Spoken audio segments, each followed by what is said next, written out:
তার কারণ হইল মামলা করে কি হবে, বিচার তো কোনো ভালো রেজাল্ট আসবে না, এই কারণেও মামলা করে না।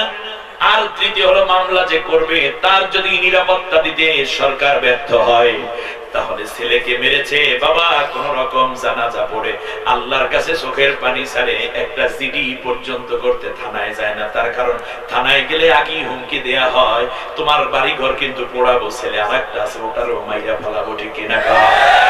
এইরকম জুলুম গুলো যখন স্পষ্ট প্রকাশ্য রূপ পায় তখনও মানুষ মামলা করতে যায় না। অতএব ওমর, তোমার কাছে মানুষ মামলা করতে আসে না, কারণ কি? হযরত ওমর রাদিয়াল্লাহু তাআলা আনহু বলেন, ওহুম ইয়ামতাসিলুনাল কুরআন ওয়াস সুন্নাহ। কেন মামলা হবে? এই দেশটা চলে আল্লাহর কোরআনের আইন দিয়ে। এই দেশের মানুষ ইসলাম জানে, এই দেশের মানুষ কোরআন মানে, ইনসাফ বোঝে, স্বামী তার স্ত্রীকে হক দিয়ে দেয়, স্ত্রী তার স্বামীর আনুগত্য করে, রাজা জানে প্রজার প্রতি কি কর্তব্য, প্রশাসনের লোকেরা অন্যায় আচরণ করে না, এমনি করে করে একে অন্যের কল্যাণ কামনা করে। সুতরাং একে অন্যের অধিকার হনন করে না, একজনের ভোটার একজনে চুরি করে লইয়া যায় না, একজনের মালাল একজনে গসব করে না, একজনের জমি আর একজনে দখল করে না। অতএব এখানে যে যার সম্পদ শেষে ভোগ করে, বরং একে অন্যকে দিয়ে শান্তি পায়, নিয়ে শান্তি পায় না।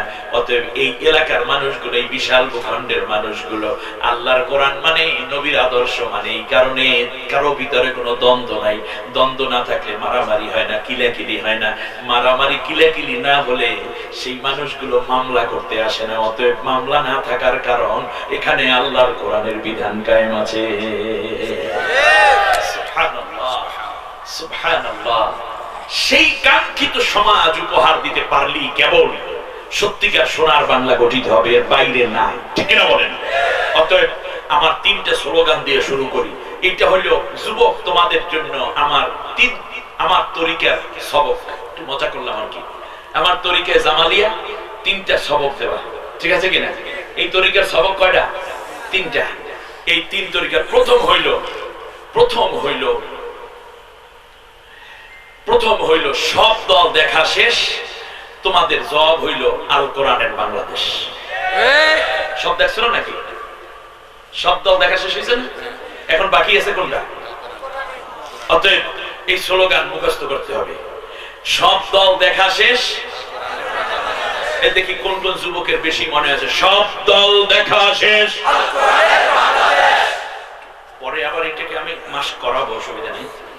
দ্বিতীয় হচ্ছে আল কোরআনের আলো হবে না, ভুল তোমাদের থিওরি, সংসদে জ্বলে। কারণ কোরআন ঘরে জ্বালাইতে আসছে ঠিকই, কিন্তু মূল টার্গেট সংসদে জ্বলবে। সংসদে জ্বললে ঘরে ঘরে অটো চলবে। আর যদি সংসদেই না চালানো যায়, তাহলে ঘরের মধ্যে ৫-৬ জন নারী একত্র হয়ে কোরআনের তালিম দেয়, এরপরও জ্ঞান পাপীরা এসে বলে নাশকতার জন্য ঐক্যবদ্ধ ভাবে তারা পরামর্শ করিতেছিল। অতএব আজকে ঘরের আলো সংসদে ঢুকাতে হবে। সবাই রাজি? দেখি তো মনে আছে কার কার?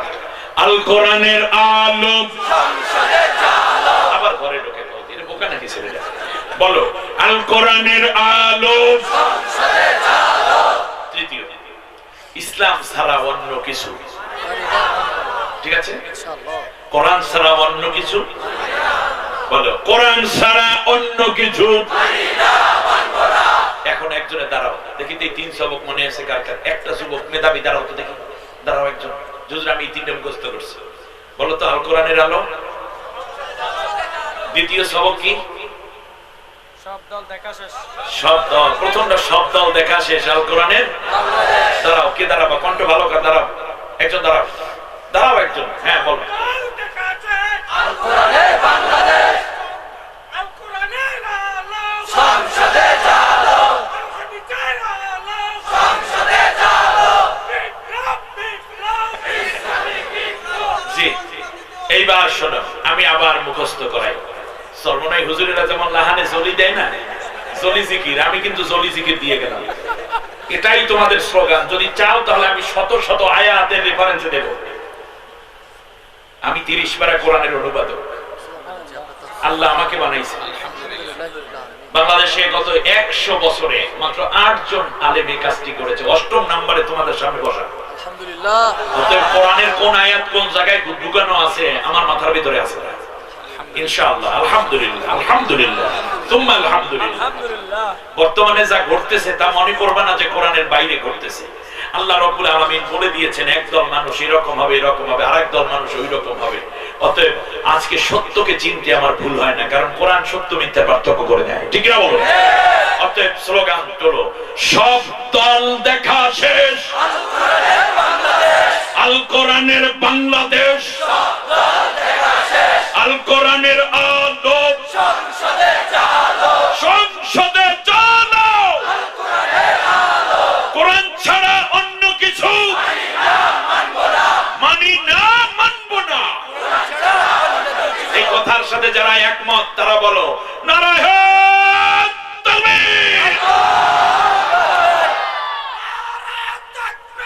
আল্লাহু আকবার।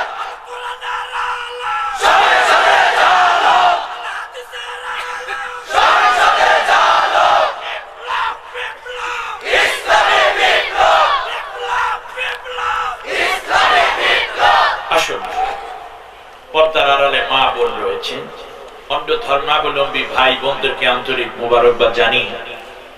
আমি খুব সংক্ষেপে আজকে আপনাদের উদ্দেশ্যে কিছু কথা বলতে চাই। কাগজ কলম থাকলে মেহেরবানি করে লেখা শুরু করুন।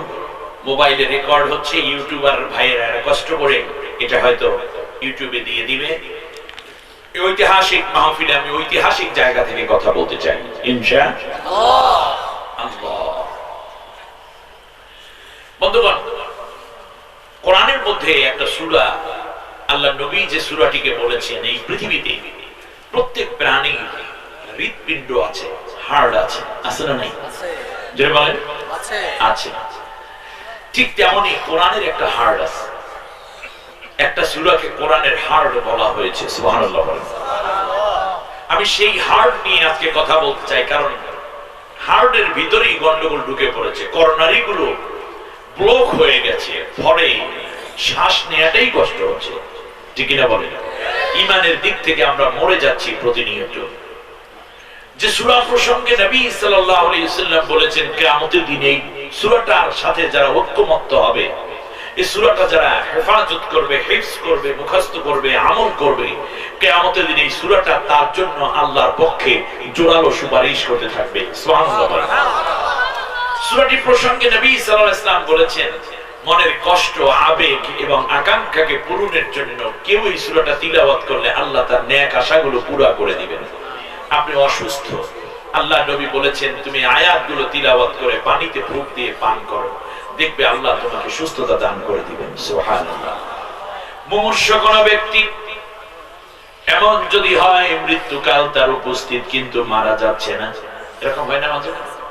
3 দিন 5 দিন 7 দিন 1 মাস 2 মাস 6 মাস বসে এমন অবস্থা, মনে হয় এই বুঝি মরে যাবে, এই বুঝি মরে যাবে, কিন্তু মরে না। আল্লাহ নবী বলেছেন এই মুমূর্ষ ব্যক্তির শিয়রের পাশে বসে যদি একটানা 10 বার এই সূরাটা তিলাওয়াত করো, হায়াত থাকলে আল্লাহ রাব্বুল আলামিন বাকি জিন্দেগিটাকে সুস্থ করে দিবেন। আর যদি হায়াত না থাকে, ঈমানদার অবস্থায় আল্লাহ আসানের সাথে তার জান কবজের ব্যবস্থা করে দিবেন। এমন একটি সূরা যে সূরা থেকে আমি কথা বলতে চাই, আর সে সূরাটার নাম সূরা ইয়াসিন। সূরার নাম কি সবাই বলেন? এই সূরাটা আমরা পড়ব, সবাই পারবো না ইনশাআল্লাহ? আমরা পড়ি। আউযু বিল্লাহি মিনাশ শাইতানির রাজীম। বিসমিল্লাহির রাহমানির রাহিম। বিতাড়িত অভিশপ্ত শয়তানের ওয়াসওয়াসা থেকে আল্লাহর আশ্রয় চাই। পরম করুণাময় অসীম দয়ালু আল্লাহর নামে শুরু করছি।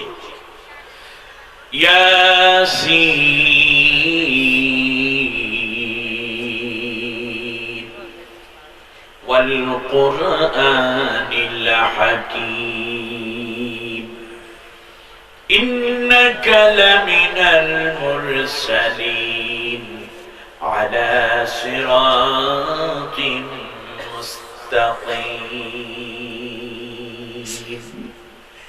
আমানতু বিল্লাহ অর্থ হচ্ছে ইয়াসিন সাল্লাল্লাহু আলাইহি ওয়াসাল্লাম, প্রজ্ঞাপূর্ণ বিজ্ঞানময় কোরআনের কসম, নিঃসন্দেহে তুমি রাসূলদেরই অন্যতম একজন, রয়েছ সত্য নির্ভুল সঠিক পথের উপরে সুদৃঢ় এবং আত্মপ্রতিষ্ঠিত। বারাকাল্লাহু লানা ওয়া লাকুম ফিল কোরআনিল আযীম। اللهم اغفر لنا ولوالدينا ولجميع المؤمنين والمؤمنات يوم يقوم الحساب. সূরা নাম, সূরা ইয়াসিন, তাসমিয়াতু কুল বিইসমিল জুজ। এই আলোকে ইয়াসিন শব্দ থেকে সূরার নামই হয়ে গেছে ইয়াসিন।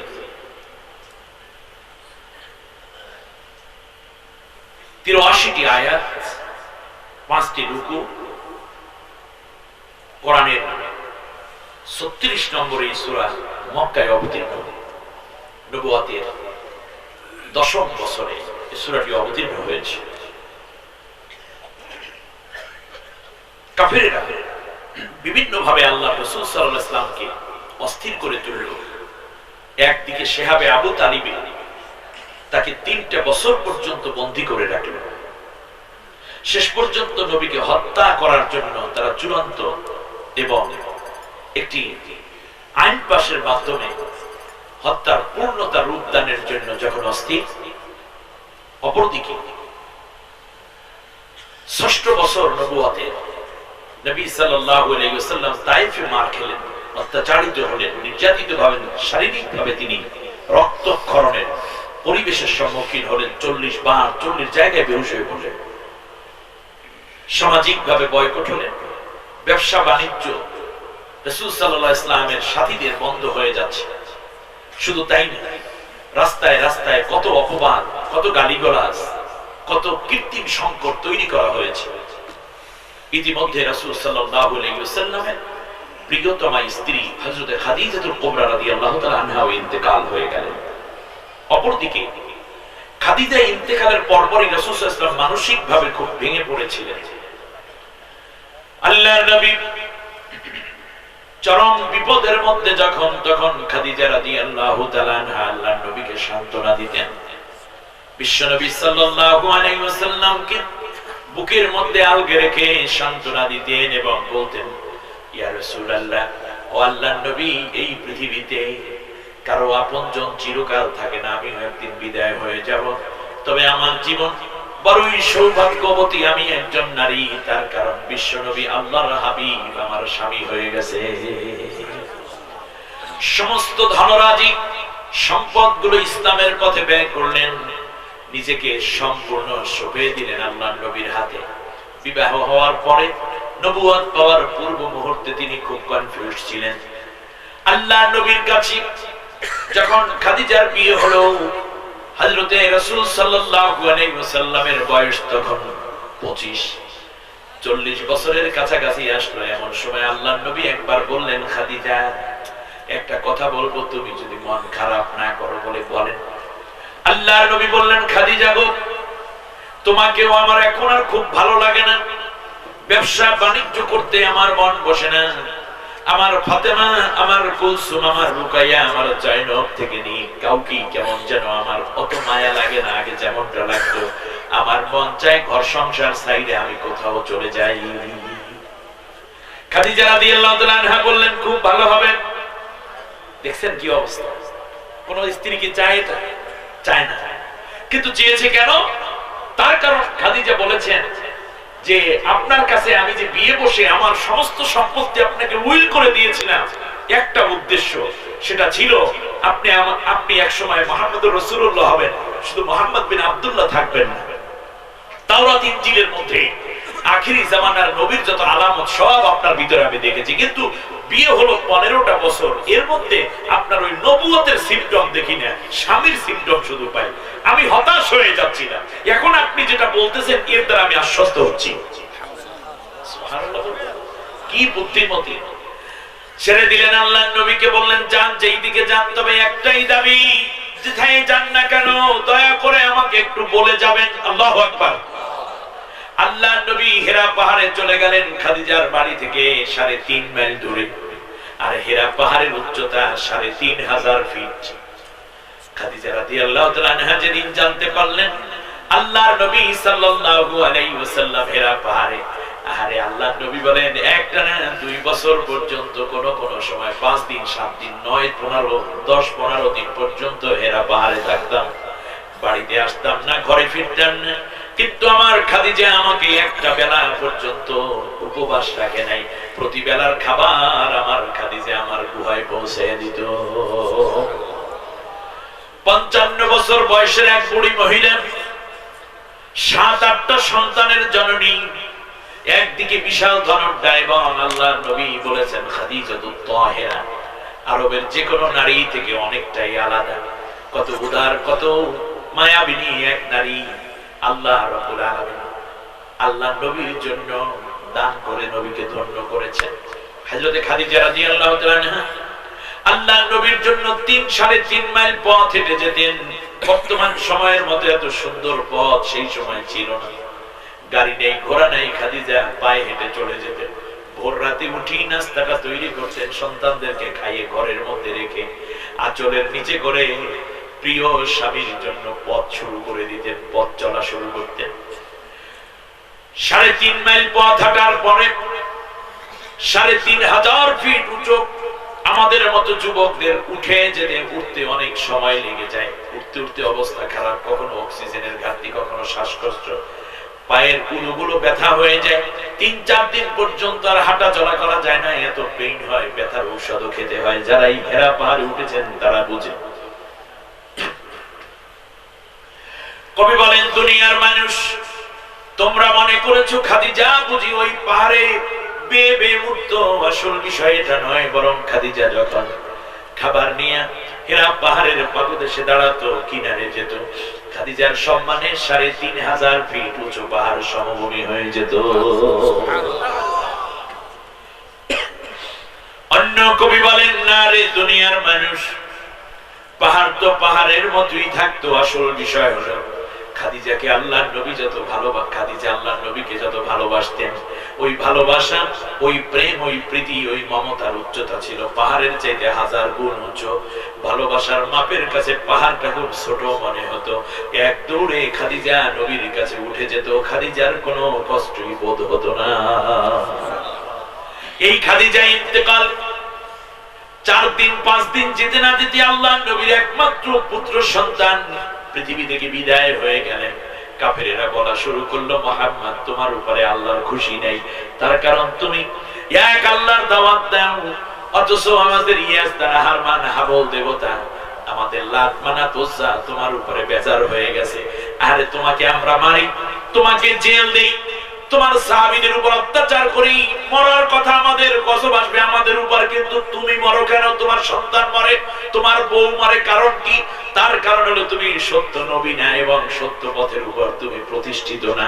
আল্লাহ রাব্বুল আলামিন দেখুন কি অবস্থা, একদিকে দাওয়াত দেয় যে বিপদ তার উপরেই আসে। কাফেরেরা এইটা সূত্র ধরে বলল, মুহাম্মদ তুমি সত্য নবী না। আজও আমাদের সমাজের মধ্যে কুফরি চিন্তা, মুনাফিকি চিন্তা যারা, তারা বলার চেষ্টা করে, ওদের জেল হয়, ওদের ফাঁসি হয়, ওদের জুলুম হয় ওদের উপরে, ওদেরকে রিমান্ড দেওয়া হয়, ওদেরকে হত্যা করা হয়, এরপরেও দেখো আমাদের দরবার কত রমরমা চলে, আমাদের মুরিদের অভাব নাই। কিংবা তারা বলতে চেষ্টা করে আমাদের ক্ষমতা তো আরো বেশি পাকাপোক্ত হলো, আমরাই তো বারবার ক্ষমতায় আসি, মারি ওদেরকে, আর আমরা পোটলা বড় করতে আছি। সুতরাং ওই দলটা ইসলামী দল মনে হয় না। যদি হইতো তাহলে তো এদের দোয়ার বরকতে বদদোয়া দেওয়ার কারণে যারা খুন করেছে ওইগুলো সব শেষ হয়ে যাইতো। আমার মনে হয় সেই দিনের কাফেরের কথা আর আজকের এই দিনের কথা এক হয়ে যায়। বিশ্বাস বুজুর্গ কিংবা রাজনৈতিক নেতৃবৃন্দ মন্তব্য আপনারা করবেন না। ইমাম আবু হানিফা রাহিমাহুল্লাহকে হত্যা করা হয়েছে, ইমাম বুখারী রাহমাতুল্লাহকে হত্যা করা হয়েছে। মনে রাখতে হবে, পরীক্ষা নেওয়ার আগে তো পরীক্ষার রেজিস্ট্রেশন করতে হয়, প্রি টেস্ট পরীক্ষা দিতে হয়, টেস্ট পরীক্ষা দিতে হয়, ফর্ম ফিল আপ করতে হয়, তারপরে এডমিট কার্ড নিয়ে পরীক্ষার হলে ঢুকে হয়, ভালো লিখে টিকে তারপরে রেজাল্ট আউট করতে হয়, ঠিক কিনা বলেন?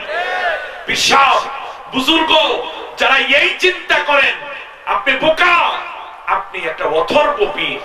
তার কারণ হচ্ছে এই যে ন্যূনতম পরীক্ষা দেওয়ার রেজিস্ট্রেশনের যোগ্যতাও আপনার হয় নাই, এজন্য আল্লাহ আপনার পরীক্ষা নিচ্ছেন না। যাদের যোগ্যতা হয়েছে আল্লাহ তাদের পরীক্ষা নিয়ে তাদেরকে আরো মানোন্নয়ন করে দিচ্ছে। আপনি খুশি হয়েন না? আপনিও আসেন এই জায়গায়, আপনার হাতে হাত রেখে কয়জন ইসলাম গ্রহণ করেছে? আপনার মাহফিলে, আপনার বাড়ির মাহফিলে গরু দিয়ে খাওয়ান, তারপর বাৎসরিক মাহফিলে কয়জন লোক হয়? অথচ যার হাতে হাত দিয়ে হাজার হাজার কাফের মুসলমান হয়েছে। বাংলাদেশের প্রেক্ষাপটে আল্লাহর কোরআনের পাখি যদি মুক্ত হয়, এই কোরআনে তাফসীর মাহফিল করে বাংলাদেশে এমন কোন মাঠ নাই যেই মাঠে জনগণ সমায় হতে পারে, ঠিক কিনা? আল কোরআনের আলো, আল হাদিসের আলো। অতএব শুনুন, পরীক্ষা দেন, পরীক্ষার জন্য রেজিস্ট্রেশনটা করেন কমপক্ষে, আর না হলে নবীকে পরীক্ষা দিতে হয়। আল্লাহু আকবার। আল্লাহর নবীর পরীক্ষা হয় তায়েফের জমিনে, পরীক্ষা হয় শিয়াবে আবু তালিবে, পরীক্ষা হয় উহুদের ময়দানে, বদরের প্রান্তরে, পরীক্ষা হয় হিজরত করে। আল্লাহর নবীর পরীক্ষা নেওয়া লাগে নাকি? হ্যাঁ লাগে। তার কারণ ঈমানটা যার যত পাকা তার তত বেশি পরীক্ষা, ঠিক কিনা বলেন? ভালো ছাত্র নিজে পরীক্ষা দিতে রেডি হয়ে যায়, পরীক্ষা হয় না কেন? করোনার কারণে পড়ালেখা করে কি করলাম, পরীক্ষাটা হয় না কেন? ভালো ছাত্র চায় পরীক্ষার হলটা একটু কড়াকড়ি হোক, নকল না চলুক। আর নষ্ট ছাত্র যারা, তারাকে পরীক্ষার দরকার নেই, পাস হইলে হইলে, আমি অটো পাস, ঠিক কিনা বলেন? অটো পাস ছাত্রের জীবন নাশ, ঠিক কিনা? আমার ভাইরা, এবারে আসুন, আল্লাহ বলছেন হাসিবান নাসু আইয়ুতরাকু আইয়াকুলু আমান্না ওয়া হুম লা ইফতানুন। তারা কি মনে করে যে ঈমান এনে যে কথা বললে ছেড়ে দেব, পরীক্ষিত কি হবে না? তারা কি পরীক্ষা সম্মুখীন হবে না? আম হাসিবতুম আন তাদখুলুল জান্নাতা ওয়ালাম্মা ইয়ালামিল্লাহু আল্লাযীনা জাহাদু মিনকুম ওয়া ইয়ালামাস সাবিরিন। এমনি পরীক্ষা জান্নাতে চলে যাবে, আমি কি পরীক্ষা নেব না? আবার কে ধৈর্য ধারণ করেছে তাও আমি দেখতে চাই। সুবহানাল্লাহ বলবেন না? অতএব মনে রাখবেন, পরীক্ষা ছাড়া উপায় নেই। আবু বকরের ঈমানের চাইতে বিশ্বাস আপনার ঈমান বড়। আবু বকর মার খেয়ে আমি ভর্তা হয়ে যায়, তায়েফের জমিনে আপনার কি যেন বলে, কাবার চত্বর দুইবার বেহুশ হয়ে পড়েছেন শুধু মার খেতে খেতে। এরপরে আমির হামজা রাদিয়াল্লাহু তাআলা আনহু শহীদ হয়ে যায়। হামজা রাদিয়াল্লাহু আনহু শহীদ হয়ে যায় নবীর উপস্থিতিতে। 700 জন সাহাবী উহুদের ময়দানে 10% শহীদ হয়ে গেছে নবীর উপস্থিতিতে। আমার কথা গুরুত্বের জন্য আবার বলছি, নবীর নেতৃত্বে যুদ্ধ, সেনাপতি নবী। 700 জন সাহাবীর মধ্যে 70 জন শহীদ। কত পার্সেন্ট হলো? 10% শহীদ নবীর উপস্থিতিতে। কোরআনের জন্য শতকরা 10 জন সাহাবী শহীদ হয়ে যায়। আর আপনার গায়ে ফুলের টোকাও পড়ে না, ফাসেকও আপনাকে হাদিয়া দেয়, ঘুষখোরও আপনাকে হুজুর মানে, সুদখোরও আপনাকে বিশ্বাস মানে, কিংবা আপনাকে বুজুর্গ মানে, ইমাম খতিব মানে আপনাকে দাওয়াত দেয়, বড় বড় হাদিয়া দেয়। আপনি মনে রাখবেন, আপনি বেজাইলে এই জন্যই সমস্যা হয় না।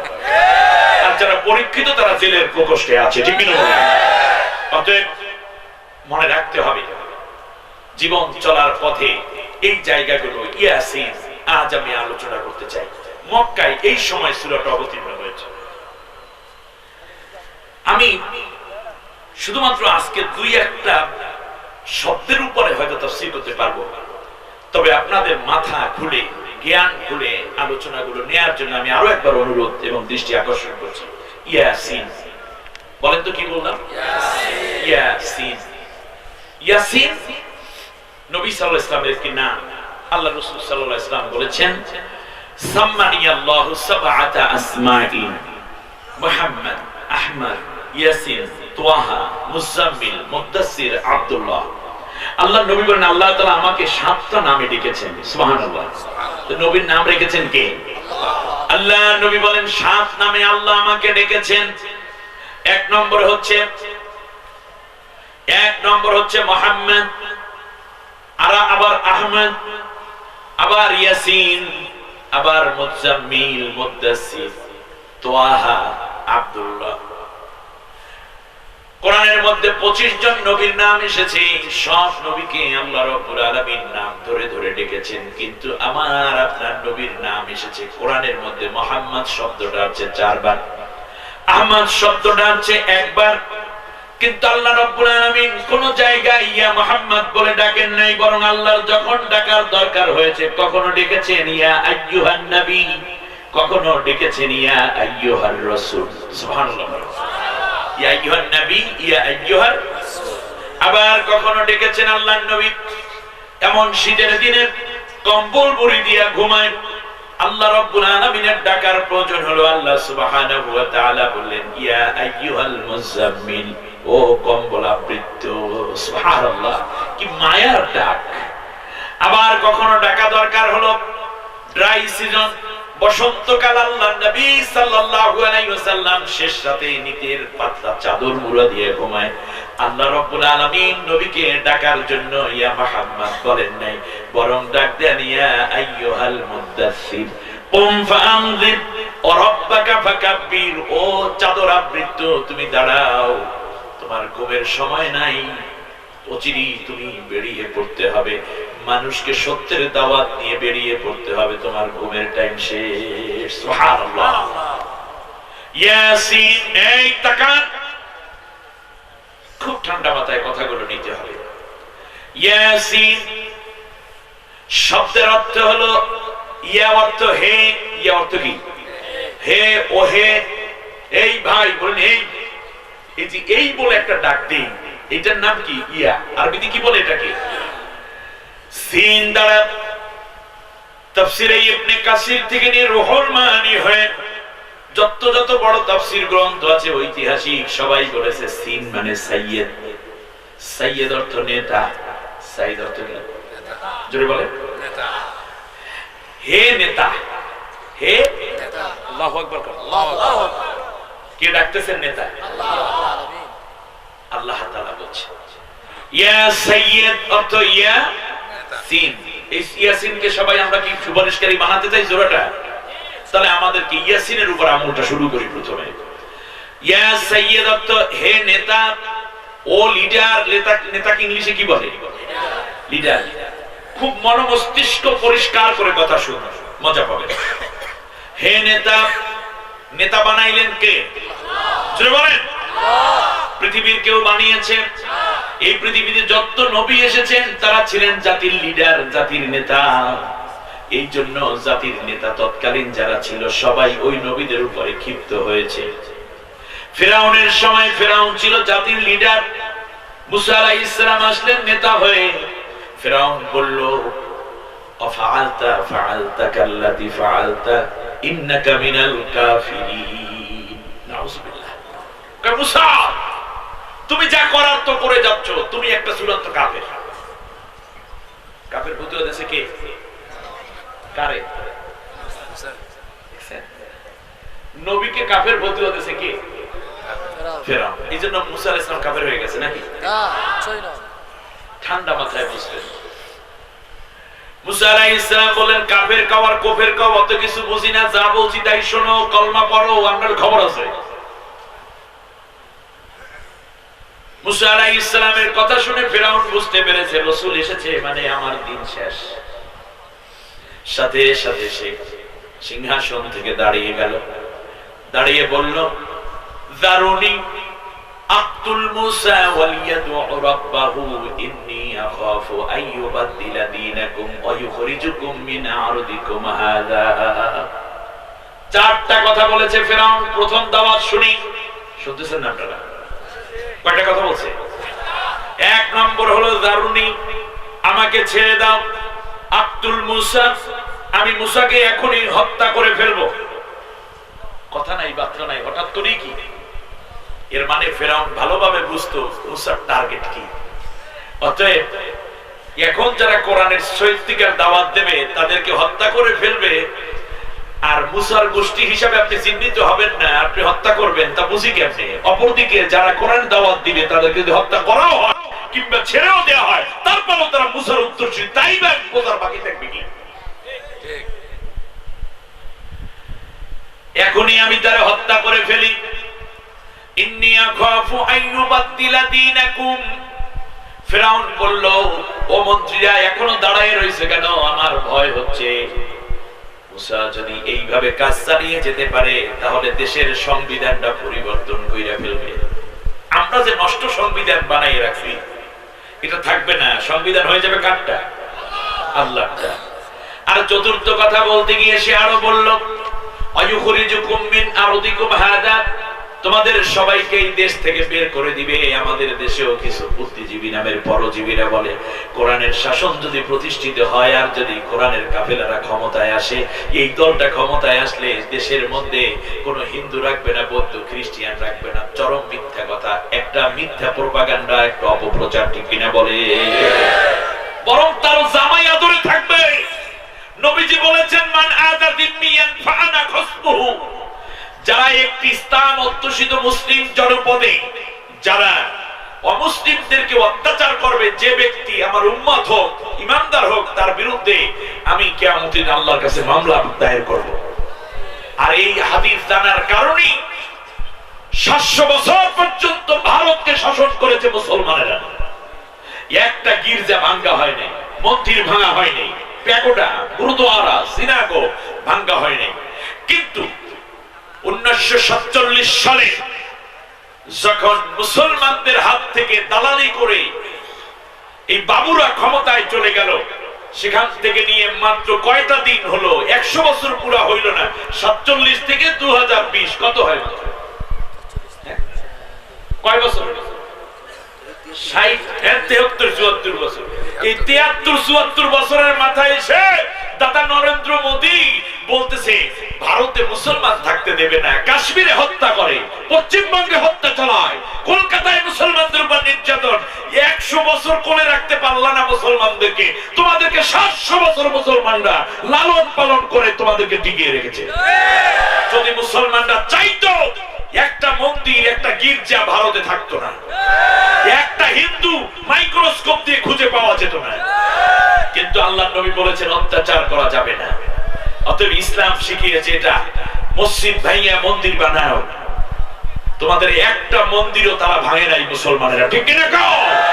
অতএব মনে রাখতে হবে, ভারতের জন্য হিন্দুরা শাসক হিসাবে মানানসই না, উপযুক্ত না। ভারতে হিন্দুদের বোঝা দরকার যে মুসলমানরাই কেবল পারে ভারতে শান্তি স্থিতিশীলতা বজায় রাখতে। আমার বন্ধুগণ খেয়াল করো, কোন জায়গা থেকে যেন ঢুকলাম এখানে। ফেরাউন বলল, ওয়ায়ুখরিজুকুম মিন আরদিকুম হাদা, এই দেশ থেকে তোমাদেরকে বের করে দিবে। এটা হলো পাবলিকের মধ্যে একটা ভুল মেসেজ দেওয়া, ঠিক না?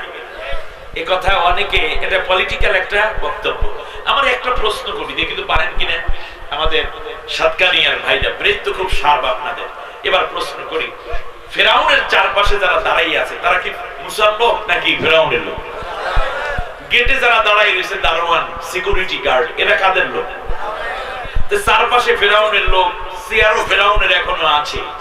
এরপরে ফেরাউন যে বললো আমাকে ছেড়ে দাও, ধরেই তো কেউ নিতে ছাড়বে কি? কেউ ধরছে নাকি ফেরাউন? একজন ধরলে না, বলে আমি একটু সাইডে ধরে না, একটু কেউ ছাড়তে কয় কে? তাফসিরে আসছে তারে ধরছিল ভয়। ভয় কিসে? ভয় কিসে ধরছে? বলে ভয়, এই যে ওরে মাইরে ফেলাম, কাইটে ফেলাম। এর মানে জানে মুসা আসছে মানে আমি শেষ।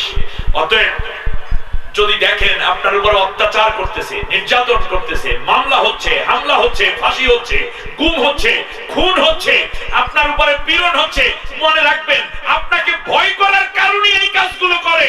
আর যারাই ভয় দেখাতে পারে তারাই হলো বীর পুরুষ, ঠিক কিনা?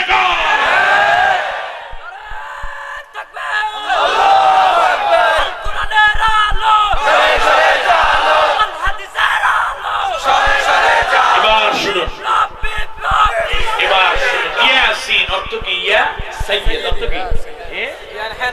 আচ্ছা, এবার ঠান্ডা মাথায় কথাগুলো নেন, তাফসীরের একেবারে গভীর রসটুকু নেন। আজকে শব্দ দিতে পারবো না, আগেই বলছি। হে নেতা, নেতা বানাইলেন কে? আল্লাহ। কাদের জন্য? মানবতার জন্য, বিশেষ করে ইমানদারদের জন্য। এই জন্য ইমানদাররা যখন কালেমা পড়ে তখন পড়ে লা ইলাহা ইল্লাল্লাহ, শুধু লা ইলাহা না, মুহাম্মাদুর রাসূলুল্লাহ। এই মুহাম্মাদুর রাসূলুল্লাহ কেন? এর মানে মুহাম্মাদুর রাসূলুল্লাহ মানে আমি একমাত্র নেতা হিসেবে মুহাম্মদকে মানলাম, আল্লাহ ছাড়া কারো আইন মানি না। আর এই আইন মানতে আমি যে নেতাকে ফলো করব তিনি হচ্ছেন মুহাম্মাদুর রাসূলুল্লাহ। ক্লিয়ার কিনা? বাস, যতদিন রাসূল নবী মুহাম্মদ যতদিন রাসূল দাবি না করেছে ততদিন কি নবীর উপর কোনো অত্যাচার ছিল? ছিল না।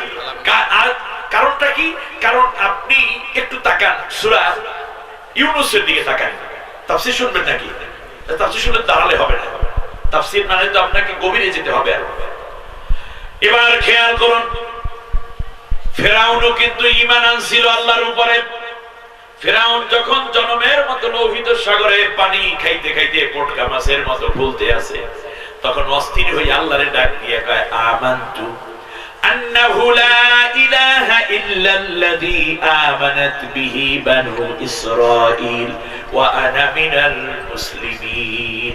ফেরাউন বলল আমি ঈমান আনলাম আন্নাহু লা ইলাহা ইল্লাল্লাহ, আমি ঈমান আনলাম আল্লাহ ছাড়া কোনো ইলাহ নাই, আর আমি এখন মুসলমান হয়ে গেছি। আমার ভাইরা, কালেমার মধ্যে ছিল লা ইলাহা ইল্লাল্লাহ, মুসা কালিমুল্লাহ। ইব্রাহিম আলাইহিস সালামের কালেমা লা ইলাহা ইল্লাল্লাহ, ইব্রাহিম খলিলুল্লাহ, ঈসা রূহুল্লাহ, মুহাম্মাদুর রাসূলুল্লাহ। কিন্তু মুহাম্মাদুর রাসূলুল্লাহ, এবারে আসেন আমরা ওখান থেকে পরীক্ষাটা নিই কিভাবে তাফসীরটা তৈরি হলো একটু খেয়াল করে। চলে যাই সূরা ইউনূসের মধ্যে, সেখানে সে লা ইলাহা ইল্লাল্লাহ বলছে। কে? ফেরাউন। বলেন কে? কিন্তু কালেমা কি পুরো হইল? হইল না। সে বলে নাই কি মুসা কালিমুল্লাহ? বলে নাই। মুসা কালিমুল্লাহ যদি সে স্বীকার করে তাহলে তার একটা কাজ তৈরি হয়ে যায়, সেটা হচ্ছে মুসাকে নবী বলে স্বীকার করা নেওয়া হলো। আর নবী এবং রাসূল মানে তিনি হইল নেতা, তাই মূল লিডার হয়ে যায় কে? মুসা আলাইহিস সালাম। তাই মুসা যখন রাসূল স্বীকার করবে তাহলে সাহাবী হয়ে যায় ফেরাউন। বুঝলেন? সাহাবী হয় কি? ফেরাউন। যেমন যখন মুহাম্মদ সাল্লাল্লাহু আলাইহি ওয়াসাল্লামকে রাসূল বলে স্বীকার করেছেন আবু বকর, তাহলে আবু বকর রাদিয়াল্লাহু তাআলা আনহু নবীর কি? সাহাবী। এখন নবীর উপস্থিতিতে সাহাবী কি ইমামতি করতে পারবে? রাষ্ট্রের প্রেসিডেন্টের দায়িত্ব পাবে? মূল জায়গাটায় থাকবে কে? রাসূল থাকবেন। তাই রাসূল মানে অটো নেতা হয়ে যাওয়া, রাসূল মানে অটো প্রতিনিধিত্ব করা। আর রাসূলকে যে স্বীকার করে তারা কি হয়ে যায়? সাহাবী হয়ে যায়। ফিরাউন দেখতেছে লা ইলাহা ইল্লাল্লাহ পর্যন্ত ঠেলে মিলে করা যায়, কিন্তু মুসা কালিমুল্লাহ বললে মিশরের প্রেসিডেন্ট আর আমি থাকি না, প্রেসিডেন্ট হয়ে যায় মুসা আর আমি হয়ে যাই তার সাহাবী। এই কারণে কলমাটা পড়ে নেই। আপনি বলছে এই নবী যে ঠিক আছে সবকিছু বলছে, ওই আবু জেহেলের অবস্থাও ঠিক ওই রকমই, কিন্তু আপনি আমি কালেমাটা কি বুঝলাম? ইয়াসিন মানে হে নেতা, নেতা বানাই দিলেন কে? আল্লাহ রাব্বুল আলামিন। এবার আসেন, বলতে পারেন হুজুর নবীর সাহাবীরা সাহাবী, আমরা কি? হ্যাঁ, এবার আমাদের পরিচয়টা লই, আমরা হইলাম উম্মত। আমরা কি? উম্মত হইছি কাকে নেতা মাইনে? তা রাসূলের আমরা কি? উম্মত। উম্মত মানে তাহলে আমি কার অনুসারী? উম্মত শব্দের অর্থ হলো দলীয় কর্মী। জোরে বলেন কি? উম্মতের আরবিতে কি? আরবি অর্থ উম্মত অর্থ কি? দলীয় কর্মী। আর দলকে আরবিতে বলে মিল্লাত। দলকে আরবিতে বলে, আমাদের একটা মিল্লাত, মুসলিম একটা কি? মিল্লাত। আর এই মিল্লাতের জাতির পিতা মিল্লাতা। এই কান খারাপ, কান পরিষ্কার করে ভালো করে, অনেকদিন পরে তাফসীর শুনতেছেন, কান পরিষ্কার করে, খুব ভালো লাগবে। মিল্লাতা আবিকুম ইব্রাহিম হুয়া সাম্মাকুমুল মুসলিমিন। It is the cult of your father Ibrahim. It is he who named you Muslim. তোমাদের জাতির পিতা ইব্রাহিম। তাহলে কোরআন থেকে আমরা মিল্লাত পেয়ে গেলাম নাকি? তাই মিল্লাত অর্থ কি? একটা জনগোষ্ঠী, একটা দল। তোমাদের জাতির পিতা হবে কে? ইব্রাহিম। মুসলমানদের জাতির পিতা আর কেউ নাই। আল্লাহ ভালোভাবে জানেন এই জাতির পিতা নিয়ে একটা ঝামেলা করবে কিছু কিছু লোকেরা। অতএব মুসলমান যারা, তাদের জাতির পিতা আমি নিজে বানাইয়ে দিলাম, পরে যেন আমার এই আয়াত অস্বীকার করে কাফের হয়ে না যাও। বিজাতি অন্য জাতির হাজার কোটি জাতির পিতা থাকতে পারে, কিন্তু মুসলমান হলে আপনার জাতির পিতা একজন। তিনি কে? বানাই দিয়েছেন কে জাতির পিতা? আমাদের নবী মুহাম্মদ সাল্লাল্লাহু আলাইহি ওয়াসাল্লামের জাতির পিতাকে, আবু হানিফা রাহমাতুল্লাহ জাতির পিতাকে, ঈসা আলাইহিস সালামের জাতির পিতাকে, সব নবীদের এই যে ইব্রাহিম আলাইহিস সালাম থেকে নিচে যারা আছেন সবাইরই জাতির পিতা হিসেবে কাকে মানা হবে? ইব্রাহিম আলাইহিস সালামকে। আপনি নতুন বানাইতে পারেন, এটা মন গড়া এবং এটা কুফরি, আল্লাহর সিদ্ধান্তের বাইরে চলে যাওয়া হয়েছে, ঠিক না বলে? তওবা করে অন্য সব জাতির পিতা বাদ দিয়ে ইব্রাহিমকে মেনে নেন, এটাই শান্তি। ব্যাস। তাহলে মিল্লাত পাইলেন, এবার উম্মত। উম্মাহ শব্দের অর্থ হলো দল এবং গোষ্ঠী। তাহলে আমরা হইলাম উম্মত, ঠিক না বলে? উম্মত অর্থ কর্মী বাহিনী। আমরা হইলাম তাহলে কর্মী বাহিনী, ঠিক না? আচ্ছা, আমরা কার কর্মী বাহিনী? বুঝে না, ভালো করে বলেন কার কর্মী বাহিনী আমরা? মুহাম্মাদুর।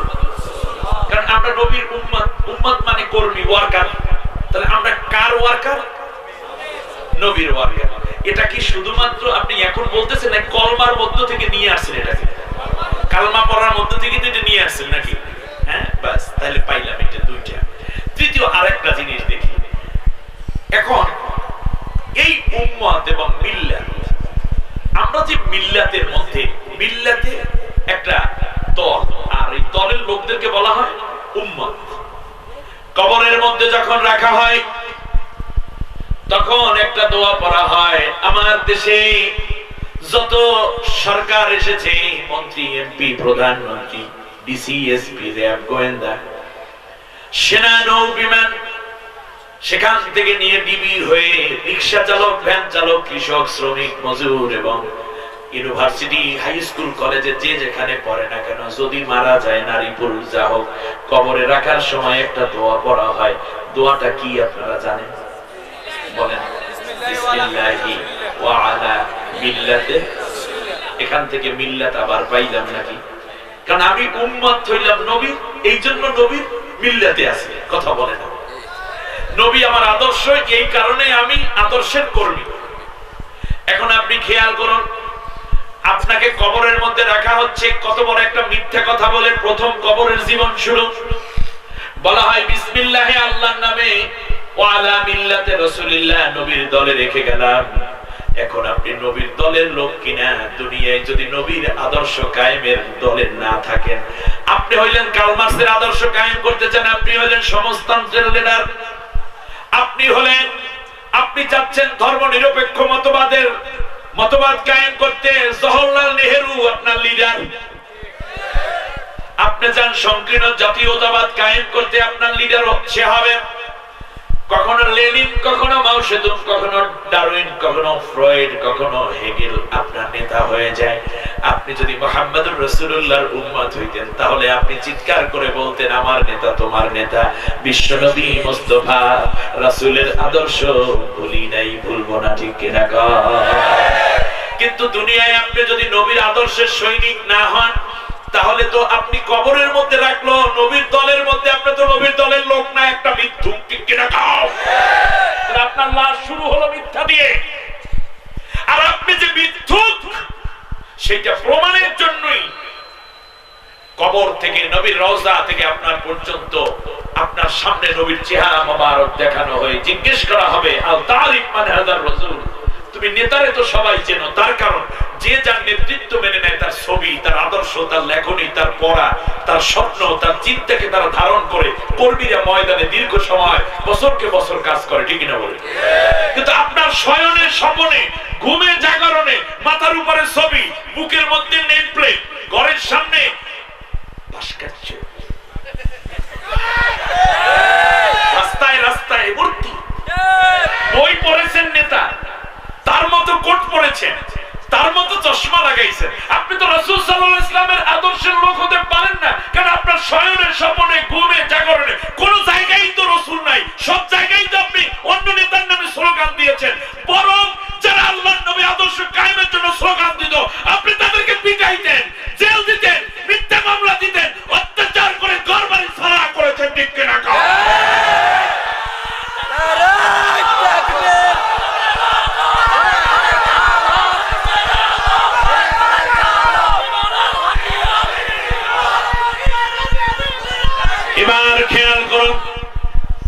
এবারে আমরা আসি তাহলে কি হলো? কবরের মধ্যে এই জন্য জিজ্ঞেস করা হবে মার রব্বুকা মা দীনুকা, তারপর আরেকটা কি ওমান নবী মানে কি? তাহলে নবী মানে নবী হয়ে রইছে আর আপনার কোনো কাজ নাই। নবী কি আল্লাহ বলছেন তুমি নেতা? নেতা বানাইছে কে? আল্লাহ। আসেন, সিলেক্ট করছে কে? আল্লাহ। আল্লাহ তাআলা। কাদের জন্য? আমাদের জন্য। আচ্ছা, এইবারে আরো গোড়ায় আসে। যেমন জাতীয় নির্বাচনে এখন তো ইউনিয়ন কাউন্সিলে পর্যন্ত মার্কা দিয়ে দলের নির্বাচন, জাতির মধ্যে বিভেদ এবং মারামারি তৈরি করার ষড়যন্ত্রের চূড়ান্ত দলিল হচ্ছে ইউনিয়ন কাউন্সিল পর্যন্ত আইসা মার্কা দিয়ে নির্বাচন করা। এতে সহিংসতা বেড়েছে। রাজনীতিবিদরা কথা বলেন, কিসের রাজনীতি করেন? ঘরে ঘরে মারামারি কাটাকাটি ঢুকাই দিয়েছে মার্কা।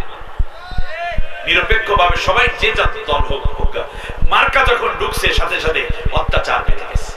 যাই হোক, আমরা আবার পরের কথায় আসি। আচ্ছা, কেন্দ্র থেকে মনে করেন আপনাদের এখানে এই এমপি সাহেবের নাম জানো কি? ইকরামুল ইরফানুল করিম সাহেব, নামটা খুব চমৎকার। ও আবু রেজা মোহাম্মদ নিজামউদ্দিন নদভী, অত্যন্ত ভালো মানের আলেম এবং তিনি আলেম পরিবারের সন্তান, ঐতিহ্য আছে। আমি একটা ছোট্ট গল্প বলে যাই। আমাকে যখন তীরটা মেরেছিলেন শিকারে, তখন আমি ব্যথা পাইনি, যদিও আমার কলিজাটা ছিদ্র হয়ে বুকের পাশ দিয়ে একদিক থেকে তীর ঢুকে আর এক দিক থেকে বেরিয়ে গেছে। পাখিটা বলতেছে, আমি তখনও ব্যথা পাইনি। যখন প্রাণ পাখি বের হয়ে যায়, পিছনের দিকে তাকিয়ে দেখি যে আমাকে তীরটা ছুঁড়েছে সে আমারই একজন প্রিয় বন্ধু।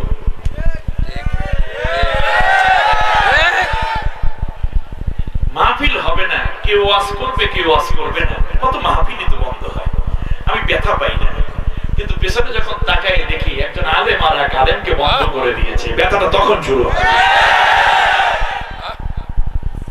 আমার যন্ত্রণাটা তখন পেয়েছি যখন দেখেছি আমার স্বজাতি আমাকে বন্ধ করছে।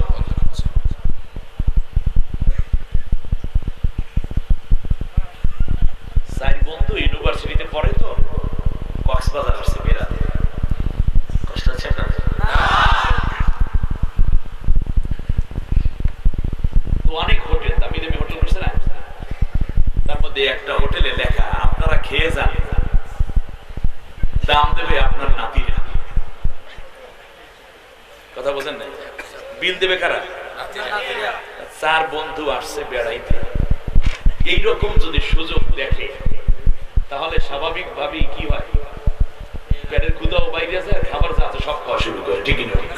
দুষ্ট ছেলে ইউনিভার্সিটিতে পড়ে, দোস্ত বলদ একটা পাইছি বাংলাদেশের সেরা। বলদে যদি নোবেল পুরস্কার দেয় তাই এর দেয়া দরকার। যে খাবারটা খা জন্মের মতো, সামুদ্রিক মাছ যা আছে ভাজি রান্না সব খাইছে। এরপরে কালিয়া, কোপ্তা, কাবাব, স্বামী কাবাব, ফালুদা, রেজালা যা আছে সব খাইছে। শেষকালকে একটা 7 দেবে, খেইলে। এরপর মহেশখালীর পান্ডা একটু দেয়, টেকনাফের চুন দিয়ে দিস, বরিশালের চুন, টেকনাফের সুপারি দিয়ে দিস, তাহলে একটু জর্দাও দিস, তবে ঘুরে ধরে না দিস। খাইয়া দাইয়া চাপ বস্তু খুব আড্ডা বের হয়ে যাচ্ছে। সামনে দারোয়ান তো থাকে না, দারোয়ান বলে ক্যাশের সাথে দেখা করেন, তারপরে লেখা আছে স্পষ্ট অক্ষরে আপনি খেয়ে যান, বিল দেবে আপনার নাতিরা। কোন চিন্তা নেই, বিয়েই করি নেই, বিয়ে করবো, বাচ্চা হবে, আবার আবার আইনের ভাগ দিয়ে চিন্তা করবো এটা জির ঘরের নাতি না পুজোর ঘরের নাতি, তাও তো লেখা নেই। কথা বোঝেন না? তো বলছে স্যারের সাথে দেখা করে যান, মানে ম্যানেজারের সাথে কথা বললেছেন, আপনারা খাইয়ে গেছেন, সেই নামও তো লিখে না গেলে নাতিনে কেমনে বিল দেবে। দেখেন তো ওরা ডিস্টার্ব করতেছে, খাইয়ে চলে যাবো, হাসতে হাসতে বেরোইলাম, আমরা মুডটা কি নষ্ট করে দিল। কি হয়েছে বলেন দেখি, আমরা বিয়ে শাদী করবো, নাতিনে বিল দিয়ে যাবে। আমাদের তো কোনো বিল চাওয়ার কথা না। বললো যে আপনাদের বিল তো চাই না। বলে তাহলে? বললো যে আপনার দাদাই যে খাইয়ে গেছে সেই বিল দিয়ে দেন। তাই রে, আমার দাদাই কি খাইয়ে গেছে? এই আপনাদের মতোই খাইছে। বিল হয়েছে কত? 18,933 টাকা 8 আনা। 18,933 টাকা 50 পয়সা। আজকে আমাদের বিল হয়েছে কত? আজকে বিল হয়েছে মাত্র এখানে সব মিলে 3,750 টাকা হয়েছে। এখন গোনা লাগবে কয় টাকা? 18,000 টাকা।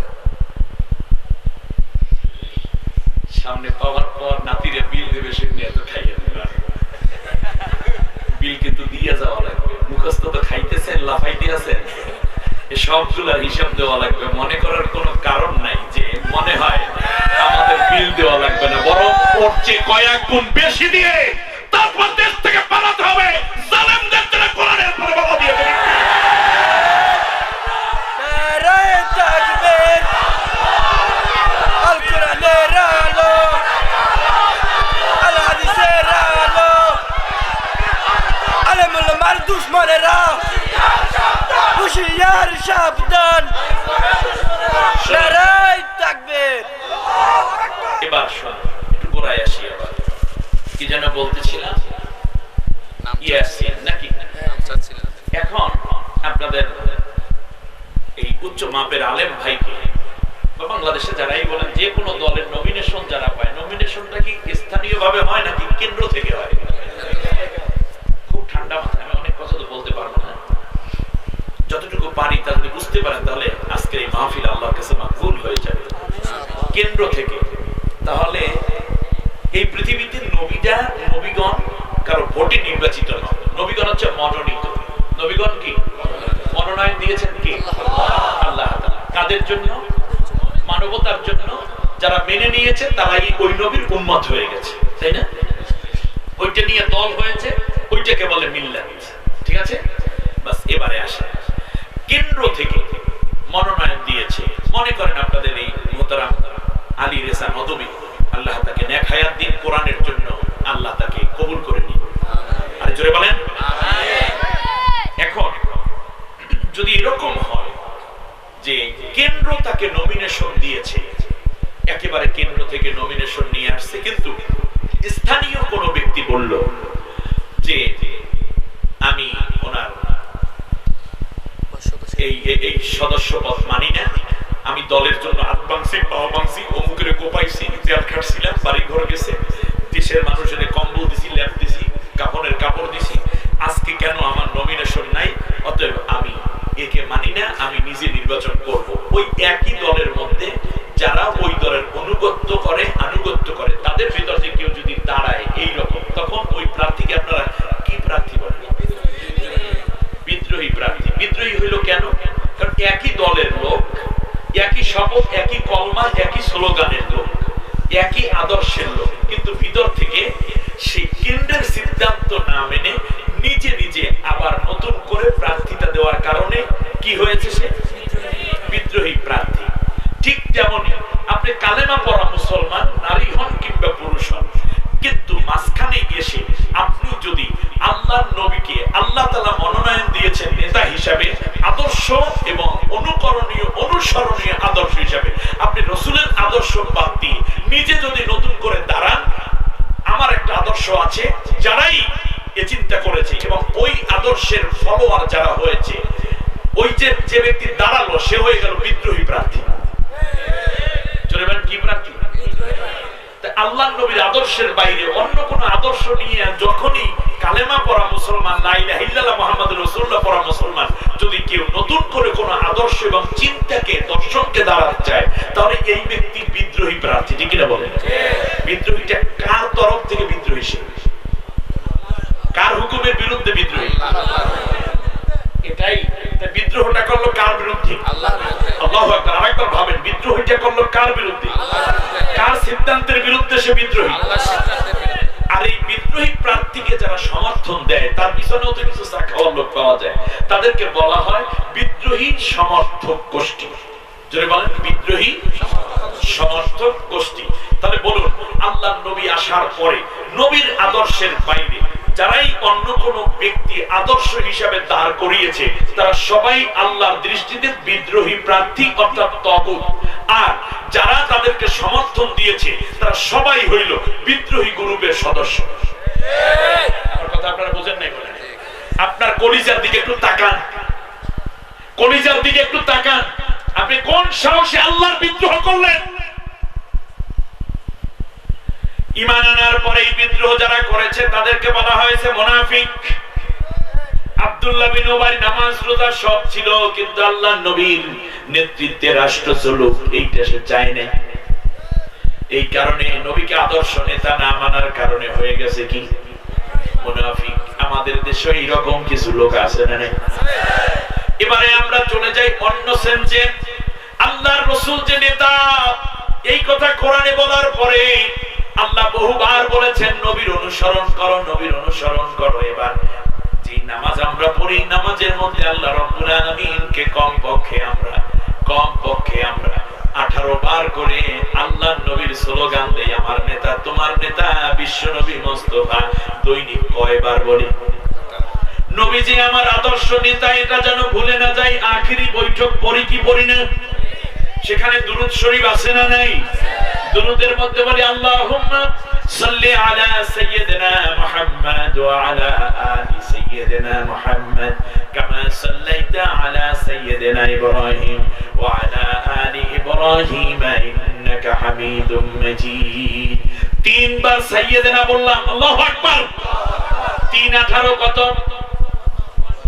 54 বার নবীর নামে স্লোগান দিচ্ছি, নবী আমার নেতা, নবী আমার নেতা, নবী আমার নেতা। নামাজের মধ্যে বলি রাসূল তুমি আমার নেতা। সাইয়্যিদ অর্থ নেতা, ইয়া সাইয়্যিদ অর্থ কি? হে নেতা। আর সাইয়্যিদনা মানে কি? আমাদের নেতা। সাইয়্যিদি মানে আমার নেতা, সাইয়্যিদনা মানে আমাদের নেতা। জমিরে আনা এসে প্লুরাল করে দিল আমাদের নেতা। নারীরা বলে আমাদের নেতা। আমার দেশের প্রধানমন্ত্রী নামাজে আখিরি বৈঠকে বলে আল্লাহুম্মা সাল্লি আলা সাইয়্যিদিনা মুহাম্মদ। আরে আমার নেতা নাম সামনে কাপটা বলতেছে, মুহাম্মদুর রাসূলুল্লাহর নাম বলে। কলেজ ইউনিভার্সিটির ছাত্ররা নামাজ পড়ে, ছাত্রীরা নামাজ পড়ে, যারা তারা সাইয়্যিদিনা বলতে কারে বোঝায়? সাইয়্যিদিনা মুহাম্মদ নাকি সাইয়্যিদিনা লেনিন, সাইয়্যিদিনা কার্ল মার্কস, সাইয়্যিদিনা জওহরলাল নেহেরু? যারাই আল্লাহর নবীর আদর্শের স্লোগান না দিয়ে অন্য কোন নেতাকে যদি বলছো অমুক আমার আদর্শ নেতা, অমুকই আমার আদর্শ, অমুকই আমার প্রেরণার উৎস, তাহলে মনে রাখবা তুমি নামাজের মধ্যে শিরক করতেছো। এটা বলবে নামাজের মধ্যে নেতা কও মুহাম্মদ, নামাজের বাইরে এসে বলো অমুক নেতার চরিত্র ফুলের মতো পবিত্র। একদিন একটা ধরলাম স্লোগান তো এদিকে ফুলের মতো কাতরের মতো করতে পারিস না? কয় হুজুর আপনি বললে তো আবার এটাকে কি বানানো ওয়াজের মধ্যে আল্লাহ জানে। আসলে ফুলের মতো বলি এই জন্য, ফুল তো ফুইটা 2-3 দিন থাকে, এরপর তো আর থাকে না। আমাদের নেতারাও 5 বছর পর পর 3-4 দিনের জন্য পড়ে। একেবারে ভালো ভালো কথা কয়, মসজিদে যায়, নামাজ পড়ে, পারলে দাঁড়িয়ে ওরাই খেতে দেয়, ওমরা টোমরা করি আসি, টুপি মাথায় দিয়ে একেবারে চলি বললাম। আতর তো 10-12 দিন ঘেরান থাকে, তাই নেতা থাকে 3-4 দিন। এই জন্য ফুলের মতো বলি, আতরের মতো বলি না। সেই কথা পরের কথা তো জানেনি না আপনি। আমি বেশি নেতার চরিত্র ফুলের মতো পবিত্র, নামাজ না এটা তো বলি না কেউ। এই জন্য তোমরা ফুলের মতো বলো। নেতা আল্লাহ সিদ্ধান্ত দিয়েছে, সুবহানাল্লাহ। আমার বন্ধুগণ শুনুন, শুধু দুনিয়ায় নয় আখিরাতেও নেতা লাগবে। আমার নবীকে যারা কালেমা পড়ে মুসলমান হয়েছে, তারা যদি রাসূলের আদর্শের বাইরে অন্য কোন নেতার ছবি মাথার উপরে টানা, অন্য কোন নেতার আদর্শের সৈনিক বলে দাবি করো, তুই মুসলমান নাই। লেখা কতগুলো আয়াত লাগবে, আমি সবগুলো তো বলতে পারবো না, কিছু কিছু বইলা যাই। কমপক্ষে এই জায়গাটায় আয়াত 124টা। 124 জায়গায় তুমি খুঁজে দেখবে, তুমি যদি মুহাম্মদ সাল্লাল্লাহু আলাইহি ওয়াসাল্লামকে আদর্শ নেতা না মাইনা অন্য কাউকে নেতা মানো রে দোস্ত, আমার ভাই, আমার বন্ধু, তুমি জানো না আমার আল্লাহ কসম খাইয়া 9 জায়গায় বলেছে ওরা মুমিন না রে। কবরের মধ্যে নবী, নামাজের মধ্যে আমরা যে নামাজ পড়ি, আল্লাহ বলছেন রুকু করো, কয়বার রুকু করব। আল্লাহ বলছেন সিজদা করো, কয়বার সিজদা করব তা কিন্তু বলে নাই, ঠিক কিনা বলেন? এখন খেয়াল করুন, প্রত্যেক রাকাতে রুকু করি একবার, সিজদা করি কয়বার? 2 বার। আল্লাহ তো বলছেন শুধু সিজদা করো, ওয়াসজুদু ওয়ারকাউ মা'আর রাকিন, এই কথা আল্লাহ বলেছেন। এখন কয়বার রুকু, কয়বার সাজদা, এটা সিদ্ধান্ত দিয়েছেন বিশ্বনবী মুহাম্মদুর রাসূলুল্লাহ। এখন যদি কেউ চিন্তা করে যেহেতু সেজদা দুইবার, রুকুও দুইবার মারবো প্রত্যেক রাকাতে, নামাজ হবে না।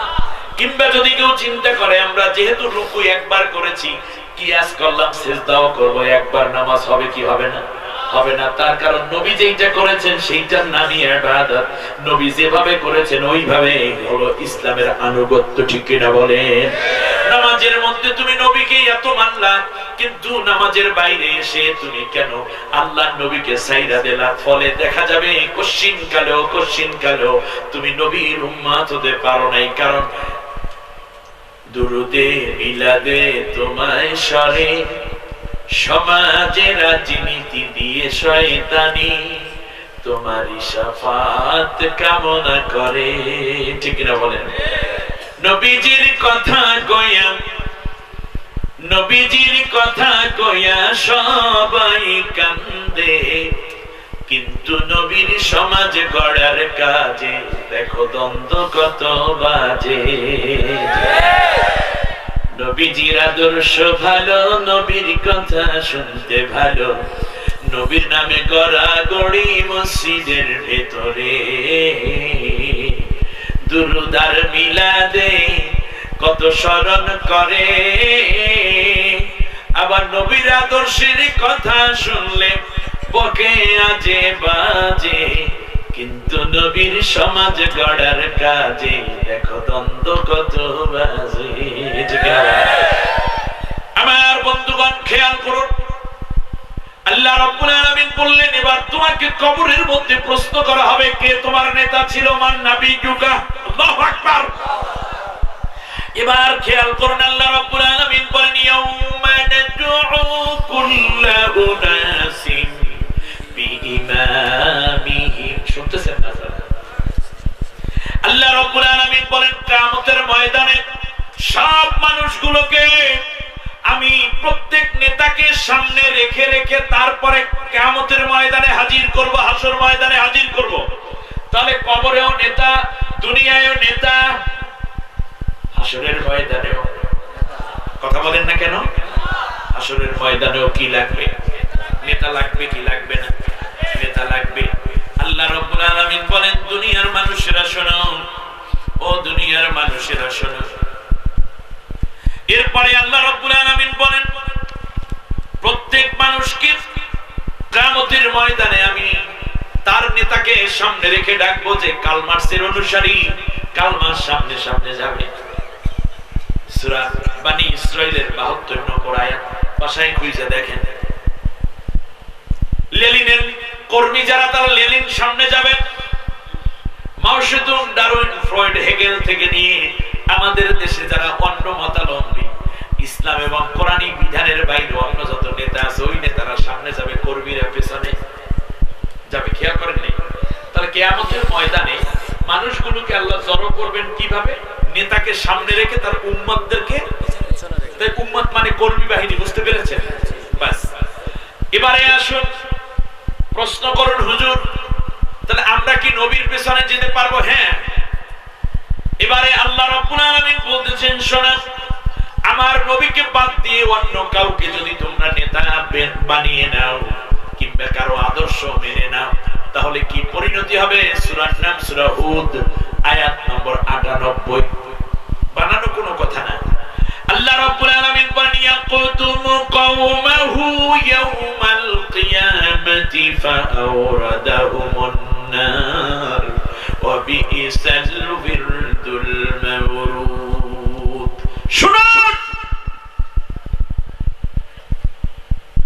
আল্লাহ রাব্বুল আলামিন বলেন একমাত্র আমার নবী, তার অনুসারী যারা, কেবল তারাই জান্নাত পাবে। তারা মাকামে মাহমুদে আমার আরশের নিচে এসে বসে পড়বে। আর যারা অন্য কোন নেতার আদর্শে ফলো করেছে, অন্য কোন নেতার নেতৃত্ব মেনেছে, সবগুলোকে আমি আল্লাহ জাহান্নামে ফেলে দেব, নেতা এবং কর্মী অনুসারী সবাইকে। ওয়াদা কার? জোরে বলেন। সত্য হবে না মিথ্যে হবে? এই কথাগুলোর মধ্যে কোনো ভেজাল আছে বলে আপনারা মনে করেন? এবার খেয়াল করুন, আরো কিছু আয়াত নেন জাহান্নামের মধ্যে যখন পড়ে যাবে তখন কি অবস্থা হবে?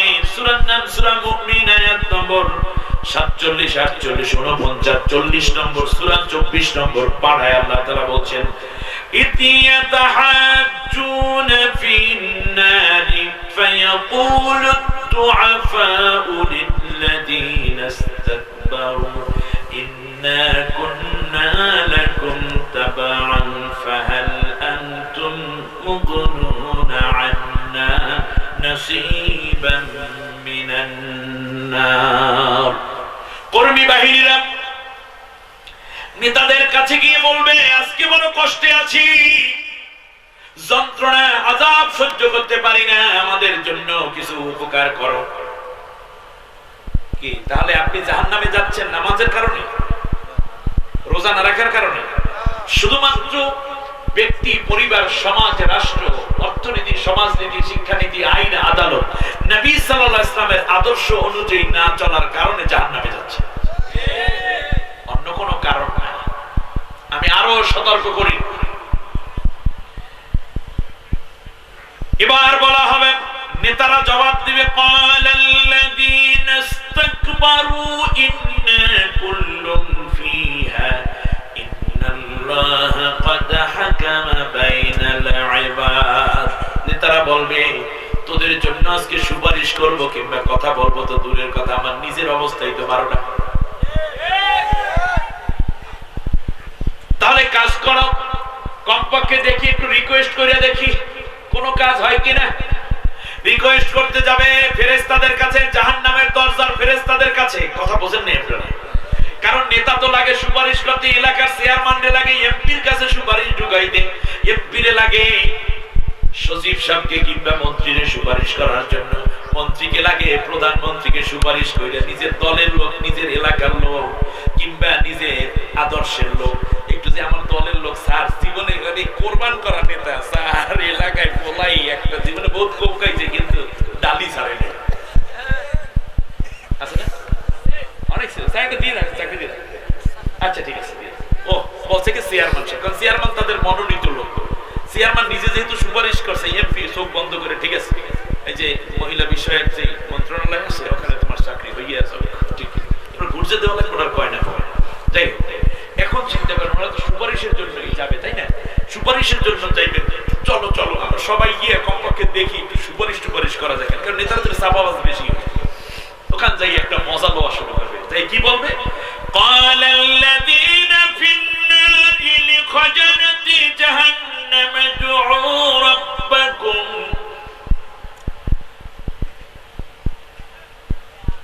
ইউখাফফিফ আন্না ইয়াওমান মিনাল আযাব। গিয়ে বলবে আল্লাহর কাছে একটু বলো, আল্লাহ রাব্বুল আলামিন যেন আমাদের আযাবটা একটু কমাইয়া দেয়। কি করবে বলেন তো দেখি? আযাবটা যেন একটু কমাইয়া দেয়। ফেরেশতারা বলবে, না না না, বরং তোমরা এই নালিশ কইরা একটু আযাব কমাইতে চাইছো। এই দুনিয়ায় অনেক কোরআনের সাথী নবীর উম্মতকে তারাও তোমাদের কাছে অন্যায়ভাবে শিকার হয়েছিল, মাজলুম ছিল। তারা তোমাদের কাছে গিয়ে বলছিল, ভাই আমি নির্দোষ, আমারে কেন মামলা দিলে একটু চার্জশিট থেকে নামটা কাটানোর ব্যবস্থা কইরেন। ও পুলিশ তোমার কাছে গিয়েছিল, ওসি তোমার কাছে, ডিসি তোমার কাছে গিয়েছিল। ওরা ছিল নবীর উম্মত, নবীর আদর্শের লোক, এই কারণে তোমরা তাদের আযাবকে আরো বাড়াইয়া দিয়েছো। যে ছিল সারা জীবনের জন্য জীবন যাবজ্জীবন কারাদণ্ড, তারে আইন কইরা ফাঁসির কাস্টে ঝুলাইয়া দিয়েছে, এই কাম তোমরা করছিলা। অতএব আজকে কোনো কথা নাই, তিআফাইনি মিনাল আযাব। আমার কাছে নালিশ করার কারণে বরং আমি তো ক্ষমা করার লোক না, আমি হইলাম দারোয়ান। দারোয়ানের কাছে ক্ষমা চাইয়া লাভ কি? আমি কিচ্ছু করতে পারবো না, বরং ক্ষমা চাওয়ার কারণে তোমাদের শাস্তি দ্বিগুণ করে দেয়া হলো। আল্লাহ রাব্বুল আলামিন কিয়ামতের ময়দানে এক শ্রেণীর মানুষের কোনো গুনাহ গোপন করা হবে না। ও আমার ভাইরা, ভালো করে শুনে নেন সাতকানিয়ার মুসলমান বন্ধুগণ।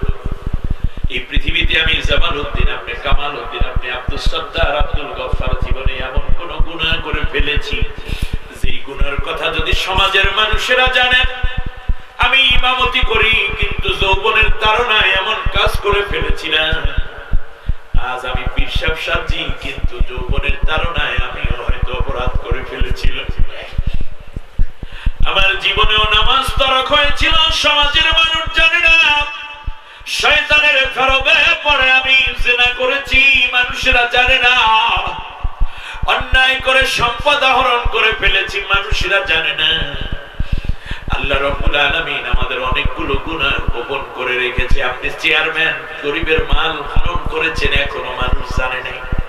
আপনি মেম্বার, করোনার সময় সরকারের দেওয়া তেল চাল আপনি খাটের নিচে ঢুকাইছেন, অনেকেরটা কারণটা ধরা পড়ছে, আপনারটা ধরা পড়ে নাই। যদি জানতো তাহলে আপনাকে চেয়ারম্যান মেম্বার থেকে বিদাইয়া চেয়ারম্যান বানাইতে জনগণ এটি কিনে বলে। কিন্তু আপনার মতোই কিছু গুনাহ এই সমাজের লোকেরা করেছে, যাদেরকে আল্লাহ ধরাইয়া দিয়েছে। সাতকানিয়া থেকে হিজরত কইরা চিটাগাং চলে গেছে, চিটাগাং থেকে ঢাকা চলে গেছে, সেখান থেকে পাসপোর্ট ভিসা করাইয়া এমন রাষ্ট্রে চলে গেছে কোনদিন আর হয়তো আসবেও না বাংলাদেশে, ঠিক কিনা বলেন? কিন্তু ওই রকমই গুনাহ আমি আপনি করেছি, আল্লাহ ধরাইয়া দেয় নাই। এরকম আমাদের কারো জীবনে আছে না নাই? গোপন রাখলো কেন? আল্লাহ নবী বলেন এই সমাজের মধ্যে যারা আল্লাহর কাছে গুনাহ করে বসে, এরপরে আল্লাহ গোপন রেখে ওই বান্দার দিকে রহমতের দরজা খুলে আল্লাহ তাকাইয়া থাকেন, বান্দা তওবা করে বুঝি আমার কাছে ফিরে আসবে। কারণ এই গোপন গুলা আল্লাহ গোপন রেখেছেন, এই জন্য বান্দা যেন গোপনে গোপনে আল্লাহর কাছে মাপ চায়। চোখের পানি ছেড়ে বান্দা যদি গোপনে মাপ চায়, আল্লাহ রাব্বুল আলামিন বান্দার চোখের পানি দেখা দয়া করে গোপনে তার গোপন গুনাহগুলো মাফ করে দিবে। ও আমার যুবক ভাই, ও মুরব্বী বাবাজি, ও মায়েরা, ও বোনেরা, ভালো করে বুঝুন, আল্লাহর দয়া অনেক বড়।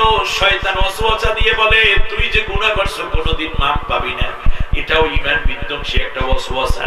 বরং আল্লাহ বলছেন কুল ইয়া ইবাদিয়াল্লাযীনা আসরাফু আলা আনফুসিহিম লা তাকনাতু মির রাহমাতিল্লাহ ইন্নাল্লাহা ইয়াগফিরুয যুনুবা জামিআ ইন্নাহু হুয়াল গফুরুর রাহিম।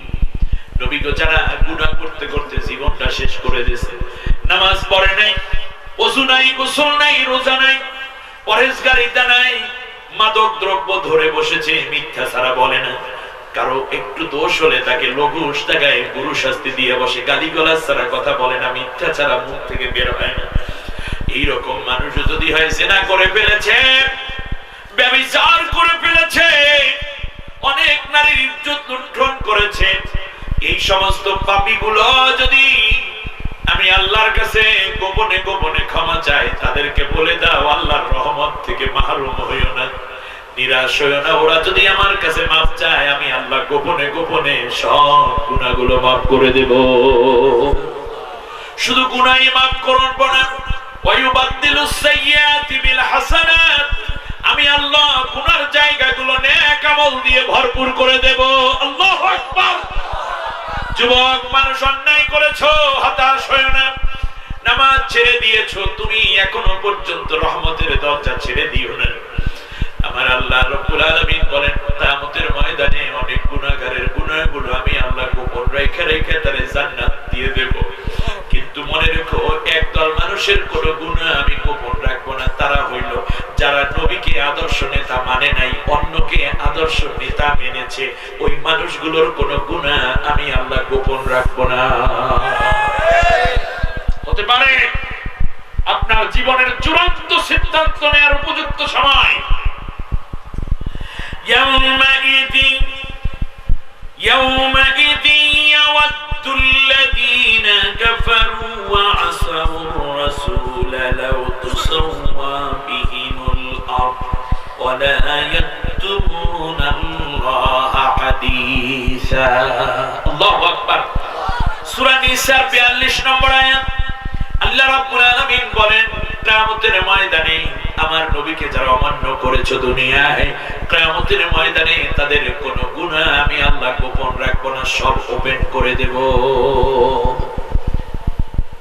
আপনি গুনাহ করেছেন, নবীর আদর্শের সৈনিক হন। আচ্ছা, এমনি তো দুনিয়ায় একটু ধরিত দেখি হিসাব করে নিজের দলের লোক চুরি করে বসে, দেখবেন বাঁচানোর জন্য অনেক চেষ্টা করে, তাই না? কিন্তু কিয়ামতের ময়দানে আপনি যদি নবীর আদর্শের সৈনিক হন, তাহলে আল্লাহ নিজে আপনার গুনাহ যা করেছেন, কারণ নবীর আদর্শের সৈনিক হওয়ার পর তো সে গুনাহ করে না, সে তো আল্লাহ তাআলার পক্ষে এবং আল্লাহ দ্বীন বিজয়ের জন্য কাজ করে। ফলে দেখা যাবে যে তার জীবনের আগের যে গুনাহগুলো ছিল, আল্লাহ তাআলা এই যে নবীর আদর্শকে গ্রহণ করলো, এর পরপতে তার আগের গুনাহগুলো আল্লাহ গোপনে শুধু করেন না, মাফ করে দিয়ে কিয়ামতের ময়দানে তার লজ্জার মধ্যে ফেলবেন না। আমার কথা আপনারা বোঝেন না? আমি আপনাকে মহা সাফল্যের কথা শোনাচ্ছি। আল্লাহ রাব্বুল আলামিন বলেন, এই আমলনামার সামনে আসার পর দ্বিতীয় শাস্তি হলো তাদের চেহারাগুলোকে জাহান্নামের আগুনে ওলটপালট করে ভাজি করা হবে। যারা আমার নবীর আদর্শের বাইরে অন্য কোন আদর্শ মেনেছে, কথা শুনেন নাই মনে হয়? আমার নবীকে নেতা বানাইলাম আমি, সেই নেতারে বাদ দিয়ে অন্য নেতার নেতৃত্ব যারা মেনে নিয়েছ, অন্য আদর্শ এবং ইসলামের অনুসারী যারা হয়ে প্রবক্তা হয়েছ, লিডারশিপ তৈরি করেছ, কর্মী হয়ে সমর্থক দিয়েছ, আমার নবীর আদর্শ বিজয়ের কাফেলাকে ভোট দাও নাই, স্লোগান দাও নাই, কোরআন বিজয়ের কাজ করো নাই, আমি আল্লাহ তাআলা তাদের শাস্তিগুলো ঘোষণা করছি।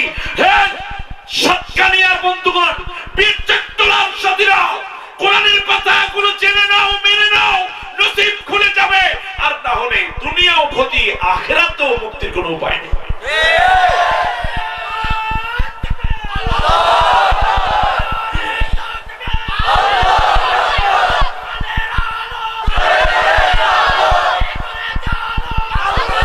এবার খেয়াল করুন, আল্লাহ রাব্বুল আলামিন বলেন, নেতা এবং কর্মী সবগুলোকে কিয়ামতের ময়দানে আমি প্রথম জাহান্নামে অভ্যর্থনা দেব। জাহান্নামে প্রথম অভ্যর্থনা কাদেরকে দেয়া হবে বলেন? যারা আল্লাহর নবীর আদর্শ অর্থাৎ ইয়াসিন মানে হে সাইয়্যিদ, নেতা মানে নাই, ঠিক না বলেন? নেতা যারা নবীকে মানে নাই, যারা, তাদের জাহান্নামে এখন কি দেয়া হচ্ছে? অভ্যর্থনা দেয়া হচ্ছে। অভ্যর্থনাটা একটু শুনেন। সূরার নাম সূরা আহজাব, আয়াত নম্বর 66, 67, 68, 33 নম্বর সূরা, 22 নম্বর পারা। আল্লাহ তাআলা বলেন, ইয়াউমা তুকাল্লাবু উজুহুহুম ফিন-নারি ইয়াকুলুনা ইয়া লাইতানা আতা'না আল্লাহা ওয়া আতা'নার রাসূলা। আল্লাহ রাব্বুল আলামিন বলেন, জাহান্নামে ঢোকার সময় তাদেরকে অভ্যর্থনা দেওয়ার জন্য জাহান্নামের আগুন দাউ দাউ করে জ্বালানো হচ্ছে, তাদের চেহারাগুলোকে উলট পালট করে ভাজি করা হবে। তাদের চেহারা বলেন তো দেখি? যারা এই পৃথিবীতে আল্লাহর নবীর আদর্শের সৈনিক ছিল না, তাদের চেহারাগুলো কি করা হবে? কে বলতেছেন কথা? সত্য মিথ্যা হইতে পারে নাকি? আংশিক সত্য, 99% সত্য। কত পার্সেন্ট সত্য? এক বিন্দু মিথ্যা চিন্তা করলেও তার ঈমান থাকবে? আমি গল্প বলতে বসি নাই। আল্লাহ রাব্বুল আলামিন বলেন, শোনো, তাদের চেহারাগুলোকে উলট পালট করে ভাজি করা হবে। যেমন দেখুন, মহিলারা ইলিশ মাছ ভাজি করে যখন, তখন একবার যদি ভাজি হয়ে যায় তেলে, তখন খুন্তি দিয়ে উল্টাইয়া যেমন আর একটা পিঠ ভাজি করে। সেই দিন কত নেতা, কত নেত্রী, কত ডিসি, কত এসপি, কত ওসি, কত গোয়েন্দা, কত সেনা সদস্য, কত বিমান বাহিনী, নৌবাহিনী, কত হাজি, কত গাজী, কত লোক থাকবে যারা আল্লাহর নবীর আদর্শ কায়েমের জন্য কাজ করে নাই, আদর্শের পক্ষে সমর্থন দেয় নাই। আল্লাহ রাব্বুল আলামিন বলেন, তাদের চেহারাগুলো উলট পালট করে আমি আল্লাহ ভাজি করাবো জাহান্নামের আগুনে। কারণ এই চেহারা দেখাই তো নেতা হইছিল। কাইলে কইলে সেইটার এমন ভাবে এডিট করছে, মনে হয় যেন একেবারে শান্তু, ঠিক না বলে? উপরে ছবি, নিচে ছবি, উপরে লাগায় নেতার ছবি, নেত্রীর নবী, নেতার পোলা, নেতার মাইয়া, নেতার নাতি, নেতার সবকিছু দিতে, নিচে এসে নিজের চেহারা দেখায়। আল্লাহ রাব্বুল আলামিন বলে, all will be fried in the fire of Jahannam. জাহান্নামের মধ্যে তাদের চেহারাগুলোকে কি করা হবে? এই কথা বলে না কেন? উলট পালট করে ভাজি করা হবে। ভাজি করার সময় কি বলবে সেই কথা আল্লাহ কোরআনে বলেছেন। এই এলাকার সোহেল মিয়া, কালু মিয়া, ধরু মিয়া, কত এমপি, কত মন্ত্রী, কত সচিব, সেখান থেকে নিয়ে কত মেম্বার, চেয়ারম্যান, কত উপজেলা chairman, vice chairman, commissioner, mayor, তুকাল্লাবু উজুহুম ফিন্নার। দোস্ত, তুই আমার ভাই, তুই আমার বন্ধু, কোন নেতার পিছনে দৌড়াও? এই পৃথিবীতে একজন নেতার নাম বলুন যেই নেতা জন্মের পর থেকে নিয়ে মৃত্যু পর্যন্ত একটা মিথ্যা বলে নাই। তুমি যেই নেতার আদর্শের সৈনিক বলে দাবি করো, শুধু ঈমান খাইলা না, বরং মানবতাও খাইলা। তুমি যেই নেতার আদর্শের কথা বলছো, সেই নেতার ব্যাপারে তুমি নিশ্চিত না যে এই নেতা কোনোদিন মিথ্যা বলে নাই। কিন্তু আমি এমন এক নেতার আদর্শের সৈনিক, এমন এক নেতার কথা বলছি যেই নেতা কোনোদিন মানুষের সামনে মিথ্যা বলে নাই, প্রকাশ্যে গোপনে একটা মিথ্যা যার জবান থেকে বের হয় নাই। আমি এমন এক নেতার কথা বলছি যিনি তার স্ত্রীকে ডেকে বললেন, স্ত্রীরা রে, দিনের আলো এবং রাতের আধারে আমার মধ্যে যা দেখো সবকিছু বিশ্ববাসীরে জানাইয়া দাও। তোমার নেতা কি পারবে বউর কাছে বলতে যে বউ আমার দিনে এবং রাতে যা দেখো সব জানাইয়া দাও? তাহলে ভোট তো পাইবি না, মানুষ জুতা পিটা করে এলাকা ছাড়া করবে। ঠিক, এটা আমার নবীর দ্বারা সম্ভব হয়েছে। আমার নবী বলেছেন, ও আমার সাহাবীরা রে, দিনের আলো এবং রাতের আধারে তোমরা যা কিছু দেখো না কেন সব বিশ্ববাসীকে জানাইয়া দাও। নবী বলেছেন, কারণ নবীর চরিত্র নিয়ন্ত্রণ করেছেন কে? আমার বন্ধুগণ, খেয়াল করুন, এ কথা বলতে বলতে আল্লাহ রাব্বুল আলামিন চমৎকার করে বললেন, ও জগতের মানুষেরা শোনো, তোমার নবীর চরিত্র সম্বন্ধে আমি তোমাদেরকে ছোট্ট করে একটুখানি বলে দেই। আল্লাহ রাব্বুল আলামিন বললেন, ইন্নাকা লাআলা খুলুকিন আযীম। আল্লাহু আকবার। তিনটা আয়াত আমি তেলাওয়াত করব এখন। আল্লাহ রাব্বুল আলামিন বলেন, সূরার নাম সূরা কলাম, আয়াত নম্বর 4, 68 নম্বর সূরা, 29 নম্বর পারার মধ্যে আল্লাহ রাব্বুল আলামিন বলেন, নবী গো, তুমি হচ্ছে অনুপম চরিত্রের অধিকারী, আনসিমিলারিটি, কারোর সাথে কারো তোমার চরিত্রের কোনো তুলনা হয় না। নিয় তৎপুরুষ সমাজ, যেটাকে বলা হয় তুলনাহীন, অথবা এটাকে বলা হবে অনুপম, যার উপমা হয় না। কিন্তু আযীম শব্দটার আরবি একটা ভিন্ন ব্যাখ্যা আছে। যেই জায়গাটা খুব বেশি গভীর, যেই সমুদ্র তলদেশ, যেমন আটলান্টিক মহাসাগর, প্রশান্ত মহাসাগর, খুব গভীর, কিন্তু তার তলদেশ কোন পর্যন্ত গেছে তা মেপে একসময় বিজ্ঞানীরা বলতে পারে। এইটাকে আরবিতে বলে আমিক। এটা কি বলে?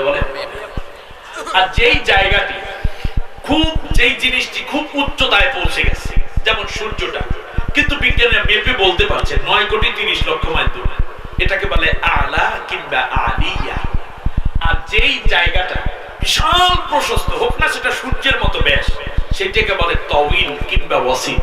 কিন্তু যেই উচ্চতা কোন পর্যন্ত কেউ কোনোদিন মেপে তো দূরের কথা, কল্পনা এবং গাণিতিক শব্দ দিয়ে যা প্রকাশ করা কোনোদিন সম্ভব নয়। গভীরতা কত বেশি যা পৃথিবীর কেউ কোনোদিন তলদেশ ছুঁইতে পারে না। তার ব্যাস কত বিশাল যা পৃথিবীর মানুষ কোনোদিন মিলিয়ন, বিলিয়ন, ট্রিলিয়ন ইত্যাদি দিয়ে কোনোদিন শেষ করতে পারবে না। তাকে আরবিতে বলে আযীম।